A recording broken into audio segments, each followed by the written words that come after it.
શું મતલબ? મહામહિમ રાષ્ટ્રપતિ દ્રૌપદી મુર્મુ ગુજરાતના પ્રવાસે છે અને આ ગુજરાતના 4 દિવસીય પ્રવાસ દરમિયાન તેઓ આજરોજ કચ્છ જિલ્લાના પાટનગર ભુજ શહેરમાં આવેલ સ્મૃતિવન અર્થક્વેક મેમોરિયલની પણ મુલાકાત લેવાના છે અને રાષ્ટ્રપતિ દ્રૌપદી મુર્મુ એરપોર્ટ ખાતેથી જ્યારે સર્કિટ હાઉસ મધ્યે આવી પહોંચે ત્યારે આ સંપૂર્ણ રસ્તામાં તેઓને સ્વચ્છતા દેખાય અને ક્યાંય પણ ગરીબીનું નામો નિશાન ન દેખાય તે માટે પ્રશાસન દ્વારા હાલ પડદા ઢાંકીને આ ગરીબી ઢાંકવાનો પ્રયાસ કરવામાં આવી રહ્યો છે।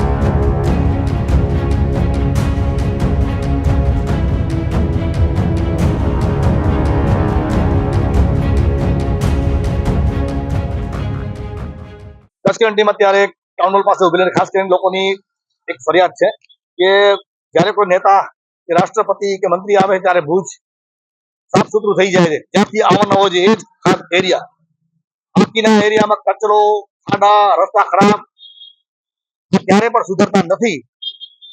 શું નામ આપનું? મારું નામ ભરતભાઈ સંગીત। મારી જવાબદારી કચ્છ જિલ્લા મોદી વિકાસ મિશનના અધ્યક્ષ તરીકેની જવાબદારી છે। જ્યારે નેતાઓ બહારથી આવતા હોય છે ત્યારે આપણે રસ્તા ભુજ ચોખ્ખું રાખવું જોઈએ, તો એના માટે જે તંત્ર કામ કરે છે તો શા માટે કાયમી કામ નથી થતું? જ્યારે ભુજ નગરપાલિકાની વાત કરીએ તો 62 lakhs દર મહિને આપણે આપવા છતાં સફાઈ નથી થતી, તો એ બાબતમાં શું તકલીફ છે? શા માટે નગરપતિ પોતે દરેક વોર્ડની અંદર મુલાકાત નથી લેતા? એમને સરકાર દ્વારા ગાડી આપવામાં આવેલી છે, તો એ ગાડીથી ફરે, અધિકારીને ભેગા લઈ જાય અને રસ્તા સાફ સફાઈ કરાવે। ભુજના ધારાસભ્યની પણ એટલી જવાબદારી કે સાહેબ આ કચ્છ ભુજ એનું પાટનગર છે અને નરેન્દ્ર મોદીનો પ્રિય કચ્છ જિલ્લો છે। આજે વર્લ્ડ આખામાં મોદી સાહેબ જ્યારે જાય છે ત્યારે કચ્છની મુલાકાત લેવા માટે આ કહેવાય છે, ત્યારે ભુજના રસ્તાના ખાડા, કચરા સફાઈ ન થતી શા માટે? કયા અધિકારીને એમ બેદરકારી, એના પર કેમ કોઈ એક્શન લેવામાં નથી આવતા? આ બાબતમાં તાકીદે એક્શન લેવામાં આવે એવી હું માંગ કરું છું। ખાસ કરીને ભરતભાઈ કે જે લોકોની એક ફરિયાદ છે કે ધારાસભ્ય શ્રી નીમાબેન હતા આપણા આચાર્ય, ગમે ત્યારે ફોન કરતા ઉપાડી લેતા, મળી જતા, સમસ્યા હોય તો સાંભળતા, અઠવાડિયામાં 2 થી 3 4 વખત ટાઉન હોલ આપણે સર્કિટ હાઉસ ખાતે સમસ્યા હોય તો બોલાવતા કે શું સમસ્યા તમારા હોડની કે તકલીફ છે કે ગ્રાન્ટની જરૂર છે, તો અત્યારના ધારાસભ્ય અને એ ધારાસભ્યમાં શું ફરક છે? નહીં, દરેક ધારાસભ્ય જ્યારે જવાબદારી મળતી હોય છે ત્યારે પ્રજાની વચ્ચે જવું જોઈએ। એમના માટે સર્કિટ હાઉસ તો 24 કલાક ખુલ્લું જ છે, તો એમને ક્યાંય પણ ન જતા સર્કિટ હાઉસની અંદર બેઠક કરે, લોકોને એના માહિતી આપે। જેમ અત્યારે ડીસાના ધારાસભ્ય છે, દર અઠવાડિયે પોતે મળતા હોય છે અને પ્રેસ નોટ પણ આપતા હોય છે, એમ ભુજના ધારાસભ્ય આવું કરશે તો એમના માટે પણ આવનાર દિવસો સારા રહેશે અને લોકોને પણ અપેક્ષા હોય છે કે ક્યાં મળવા જવું।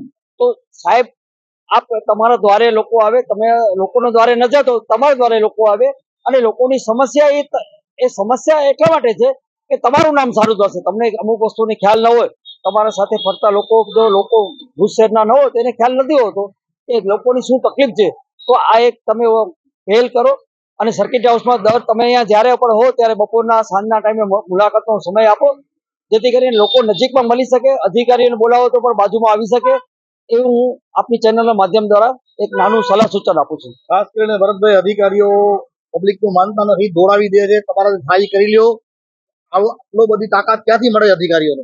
હા, જે બિલકુલ જોયું કે આપણે સુરેન્દ્રનગરના સાંસદ શ્રીને પણ એક સિવિલ હોસ્પિટલમાં અનુભવ ખરાબ થયો, તો એ જવાબદાર નેતાઓની પણ ભૂલ છે, પોતાની કડકાઈ કે તમે શા માટે વિઝિટ નથી કરતા?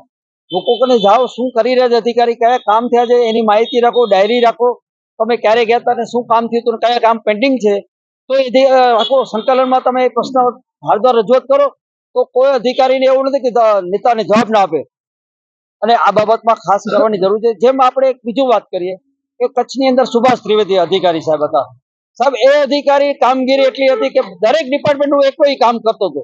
તો તમારી અક્કલ હશે, તમારામાં તમે કર્તવ્ય નિષ્ઠા હશે તો એ કામ બધા થવાના જ છે. ખાસ કરીને જે આપણે ભરતભાઈ વાત કરી ચોક્કસ સાચી વાત છે, પણ લોકોની ફરિયાદ એ છે કે ધારાસભ્ય શ્રી મળતા નથી. જ્યારે પણ જઈએ છીએ ત્યારે નથી મળતા. ફોનથી ચોક્કસ જવાબ મળતા નથી. પણ જે સંજોગનગરનો વિસ્તાર છે, કોડકી રોડમાં અમુક જગ્યા, કોડકી રોડ છે જે વાલદાસ નગર, પ્રભુનગર એ વિસ્તાર આવેલો છે, ત્યાં રસ્તા બહુ ખરાબ છે, ગટર સમસ્યાઓ છે. આ સમસ્યાઓ ક્યારે હલ થશે આવી લોક માંગણી છે. ત્યારે અમારા કચ્છ કેરે ટીવી ન્યૂઝની ટીમ દ્વારા એરપોર્ટ રિંગ રોડ પાસેના વિસ્તારની મુલાકાત લેવામાં આવી હતી અને આપ આ દ્રશ્ય પરથી જોઈ શકો છો કે કઈ રીતે જ્યાં દબાણ છે તેમજ જ્યાં ઝૂંપડપટ્ટી બાંધેલી છે તેને પડદા નાખીને ઢાંકવામાં આવી રહ્યા છે. એરપોર્ટ રોડ ઉપરથી જ્યાંથી રાષ્ટ્રપતિ નીકળવાના છે તે રોડ ઉપર જેટલી પણ બાઇકો મંદિર પાસે ઉભેલી છે એ નગરપાલિકાના ટોઈંગમાં લઈ અને સાઈડમાં મૂકવામાં આવે છે, જેથી કરી અને રોડ ઉપર અંતરરૂપ ન થાય. પણ મતલબ એ છે કે આ પોલીસનું કામ છે, એ નગરપાલિકા કરી રહી છે. રોડ ઉપર જેટલી પણ ગાડીઓ છે એમને ઉભેલી છે હટાવી જોઈએ, અને જે કેબિનો છે તેને પડદા આપેલા છે. અને આ જે બાઇક ચાલકો જે સવારે નોકરી ગયા હશે કે કઈ કામ ગયેલા છે એને ખ્યાલ નહીં હોય કે મારી ગાડી ક્યાં ગઈ, જેથી કરીને તમારી ગાડી ન મળે તો સાઈડમાં ચેક કરવી, તમારી ગાડી ત્રિમોદીની સાઈડમાં મૂકવામાં આવશે એવું કહી રહ્યા છે. ત્યારે અમારી ટીમ દ્વારા કચ્છ જિલ્લા આમ આદમી પાર્ટી પ્રમુખ તેમજ આરટીઆઈ એક્ટિવિસ્ટ દત્તેશભાઈ ભાવસાર સાથે વાતચીત કરવામાં આવી ત્યારે તેમના દ્વારા જણાવવામાં આવ્યું કે છેલ્લા 11 વર્ષથી કેન્દ્રમાં ભાજપની સરકાર શાસન ચલાવી રહી છે અને ગુજરાતમાં તો કંઈક કેટલા દાયકાઓથી ભાજપનું શાસન ચાલી રહ્યું છે, પરંતુ ભાજપના શાસનમાં હજુ ગરીબી નાબૂદ થઈ શકી નથી. તેનું કારણ શું છે? કારણ કે ગરીબી છુપાવવા માટેનો પ્રયાસ કરવામાં આવી રહ્યો છે. જો આ ગરીબી છુપાવશું તો તેનો ઈલાજ કઈ રીતે થઈ શકશે? તેઓ જણાવી રહ્યા છે કે ખરેખર તો આ ગરીબી છુપાવવી નહીં પરંતુ છતી કરવી જોઈએ, જેના કારણે આવા મહાનુભાવો છે તેમને પણ ખબર પડે કે ખરેખર ગુજરાત તેમજ કચ્છનું ચિત્ર શું છે. ત્યારે આ વિશે વધુ જણાવી રહ્યા છે દત્તેશભાઈ ભાવસાર. આવો સાંભળીએ તેમને. ખાસ કરીને ટીમ અત્યારે એરપોર્ટ રોડ ઉપર ખાસ કરીને લોકોની ફરિયાદ એ હતી કે જ્યારે પણ રાષ્ટ્રપતિ કે પ્રધાનમંત્રી કે મુખ્યમંત્રી આવતા હોય છે ત્યાં રસ્તા સાફ કરવામાં આવતા હોય છે, તૂટેલા રસ્તા રિપેર કરી દેવામાં આવે છે, અને જે ઝૂંપડા હોય, કેબિનો હોય, ફૂટેલું હોય, ભૂંગા હોય એને આવીને ઢાંકી દેવામાં આવે છે. તો આ લીપાપોતી નથી, શું તમે કાયમી આનો ઈલાજ કરો. જ્યાં ને ત્યાં મન ફાવે ત્યાં રેકડીઓ, લારીઓ, ખાડા, કચરા એનો કાયમી ઈલાજ થતો નથી. જ્યારે કોઈ મંત્રી કે નેતા આવે છે ત્યારે તમે આ લીપાપોતી માટે બધા બાંધો છો, લાખો રૂપિયા ખર્ચા બતાવો છો, કેટલી યોગ્ય છે? નરેશભાઈ, આ લીપાપોતી કરવાનું કારણ શું? સૌથી પહેલે તો આ બહુ ગંભીર પ્રશ્ન છે, કેમ કે દેશમાં હાલમાં 11 વર્ષથી ભાજપનું શાસન છે, પરંતુ ગુજરાતમાં તો દાયકાઓથી ભાજપનું શાસન છે. એ ભાજપનું શાસન જ્યારે ગરીબોને દૂર નથી કરી શકતો ત્યારે ગરીબીને ઢાંકવા માટે આવા પડદાઓ લગાવે છે. હકીકત તો એ છે કે ગરીબીનો જે ઈલાજ થવો જોઈએ, જ્યાં સુધી આપણે એ બીમારીને નહીં પકડીએ ત્યાં સુધી એનો ઈલાજ જ નહીં થઈ શકે.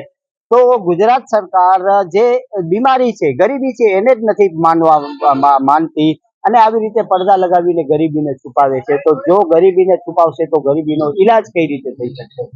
એટલે મારો એવો માનવો છે કે ગુજરાતમાં હર હંમેશ જ્યારે મહાનુભાવો આવે છે ત્યારે આ જ રીતે કરવામાં આવે છે. તમને ધ્યાનમાં હશે કે અમદાવાદના ત્યારના રાષ્ટ્રપતિ ડોનાલ્ડ ટ્રમ્પ આવવાના હતા ત્યારે મોટી મોટી દિવાલો બનાવીને નરેન્દ્ર મોદીએ ગરીબીને છુપાવી હતી.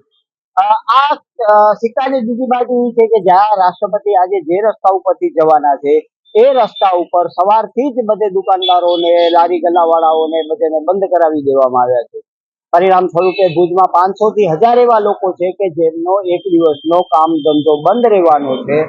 દેશના પ્રથમ નાગરિક છે એટલે એ આવે, આપણે એમનું સ્વાગત કરીએ, પરંતુ જ્યાં 2000-5000 માણસોના રોજીરોટી ઉપર પ્રશ્ન ઉભો થતો હોય તો તંત્રએ એ પણ વિચારવું જોઈએ કે એ પણ દેશના નાગરિક છે અને એમનો પણ દેશ ઉપર એટલો જ અધિકાર છે. એટલે એમને પણ ધંધો કરવાનો, રોજગારી કરવાનો અધિકાર છે, પરંતુ ગરીબ લોકો હોવાથી એમનો કોઈ સાંભળતો નથી. અને આ જ રીતે જ્યારે મહાનુભાવો આવે છે ત્યારે ગરીબી છુપાવવા માટે મોટા પડદા લગાવી દેવામાં આવે છે. એ ખૂબ જ દુઃખની વાત છે, કેમ કે ગરીબી દૂર નથી કરી શકતા, એ ગરીબી છુપાવી અને આપણા દેશને વિશ્વગુરુ દેખાડવાના સપનાઓ દેખાડી રહ્યા છે.